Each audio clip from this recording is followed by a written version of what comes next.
Okay, we're back, and we're doing some modern physics here, in particular special relativity. This was Einstein's first theory of relativity in 1905, and since then, along with quantum mechanics, the theory of relativity and quantum mechanics formed the foundation of modern physics. This is something that Einstein was in his mid-20s. He had always thought about strange situations, such as what does it look like in the world if you move along with the light wave, if you went really, really fast. And the consequence of these ideas was the special theory of relativity.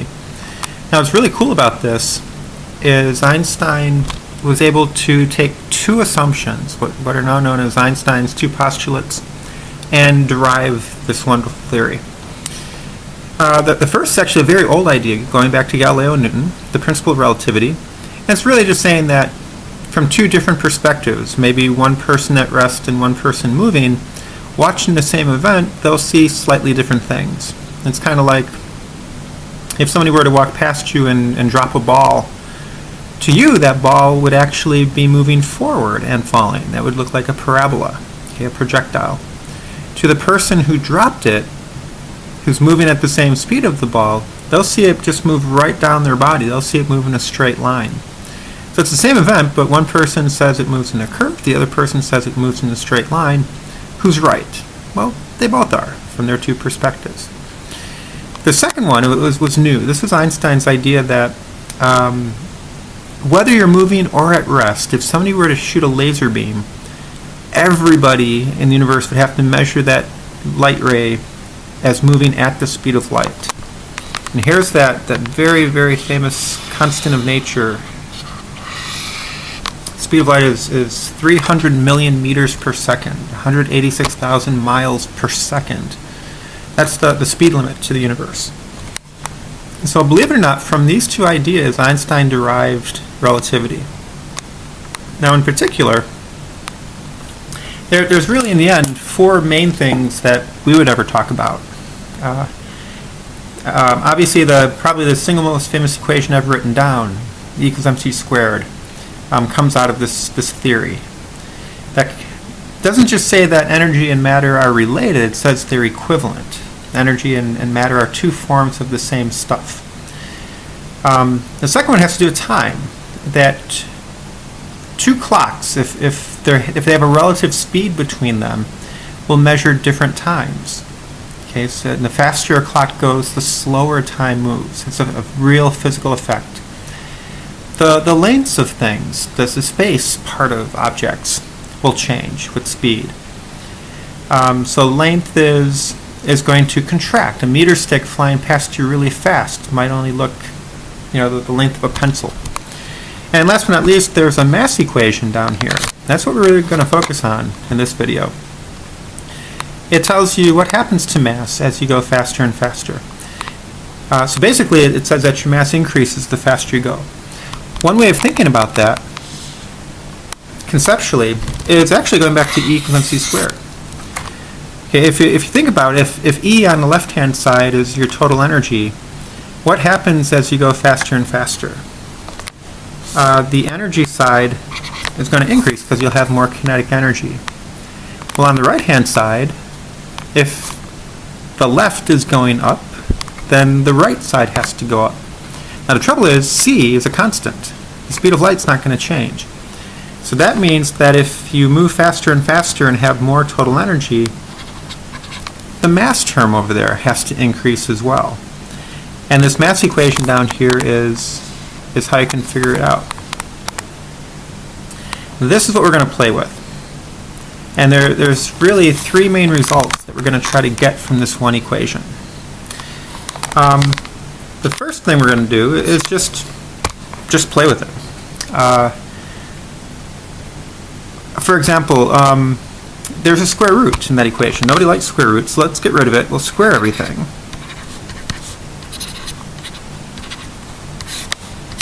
We just have 1 minus v squared over c squared in your denominator. We've got fractions, which nobody really likes, so I'm going to take this denominator and move it up on the left-hand side.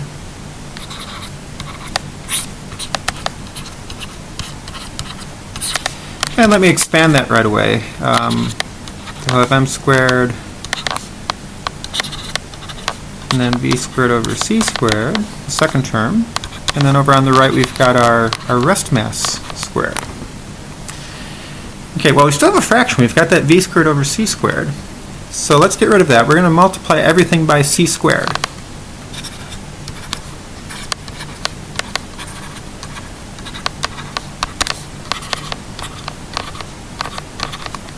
Okay. So yeah, we're just doing algebra. We're not doing anything really fancy right now. Now on the left-hand side, that very first term, that's really close to e equals mc squared, but not quite. So there's a little trick you can do here. Let me change colors to really bring it out. I'm going to multiply everything, all of these terms, by another factor of c squared. So over here it's going to give me speed of light to the 4th power.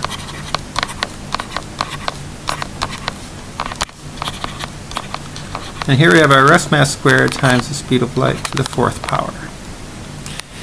Okay. Let's see, what can we do here? I guess if you look at this first term over here on the left, that's mc squared squared. The second term, we have mass times velocity. Well, that's momentum. So that's like saying you have momentum squared times the speed of light squared. And then over on this last term on the right, we've got your rest mass c squared squared. That's like the total energy of your rest mass. Well, what I'm going to do is take this momentum term, move it to the right, and what we end up with is Einstein's energy equation. Since energy equals mc squared from above, this first term is E squared, your total energy squared. Now on the right-hand side, we've got momentum times the speed of light squared, and then we've got this total rest energy squared. Okay, that's a famous derivation. This is Einstein's energy equation right here. And there's two big things that we're going to kind of use this to derive. Okay, the first one is, simply said, solve for E. Okay. If you solve for E, that means we have to take the square root over on this side.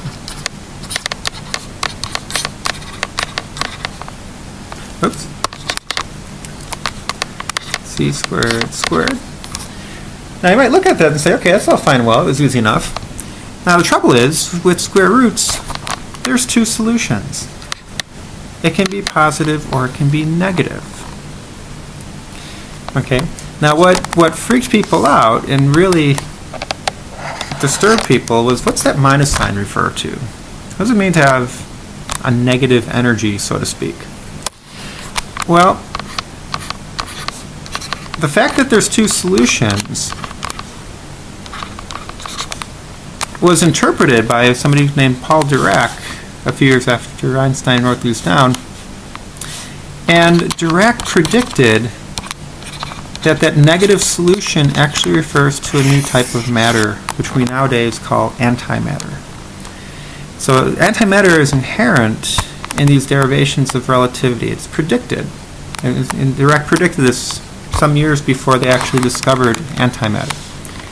And just in a nutshell, antimatter would be looks and smells and tastes just like ordinary matter, but it has an opposite charge. So you could have an antiproton, which would be a negatively charged proton.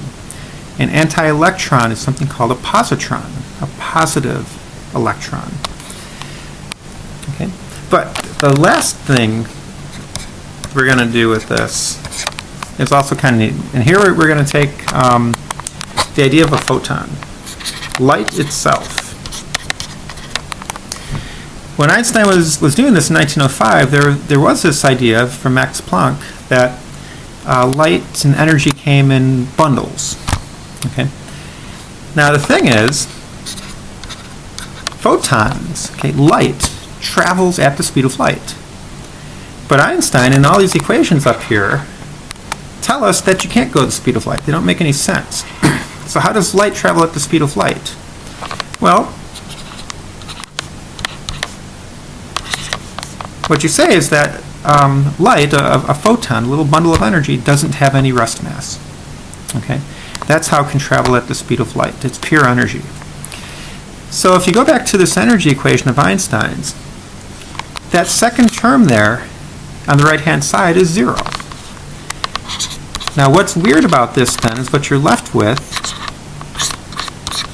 is this. Okay? And if you solve for the energy, it's momentum times the speed of light. But wait a second. Momentum. We're used to what Isaac Newton tells us about momentum. It's mass times velocity. But photons don't have any mass. So Einstein is changing the definition of momentum. And he's saying that a photon, even though it doesn't have any mass, it has energy, and energy and mass are equivalent. So that means a photon has to have momentum. Okay? It's energy divided by the speed of light. And what's more, Max Planck tells us that the energy of a photon is Planck's constant times the frequency. So if we plop that in there, okay, we've got a little relationship here. The speed of the light wave divided, or actually the frequency of light wave divided by the speed, that's the same as 1 over the wavelength. Okay, or if we rearrange this, the wavelength is Planck's constant divided by momentum. This is a famous equation discovered by de Broglie, a French guy. And this is the basis, the heart and soul of modern quantum mechanics, the fact that particles can behave like waves. So Einstein's saying that waves, a photon, can behave like a particle because it has momentum. But then if you play with it and add some quantum theory to it, you've got particles that can act like waves. Okay, it's the wave or particle-wave duality of nature. So it's crazy. You get into weird stuff, but the trouble is all of this stuff is confirmed. It's all true. It's been experimentally confirmed time and time again over the last 100 years. And it all comes from some basic assumptions that Einstein made. So here we're talking matter waves and the basis of quantum mechanics. We're talking antimatter. We're talking about changing the definition of momentum. Okay, we're talking about energy and matter being equivalent to each other. Time changes, length changes, space and time are messed up with velocities. Everything's relative. That's modern physics for you. So I hope you find this interesting. This has really got the thing that got me hooked into physics way back when, and we'll do more of this in time. So until next time, we'll see you later.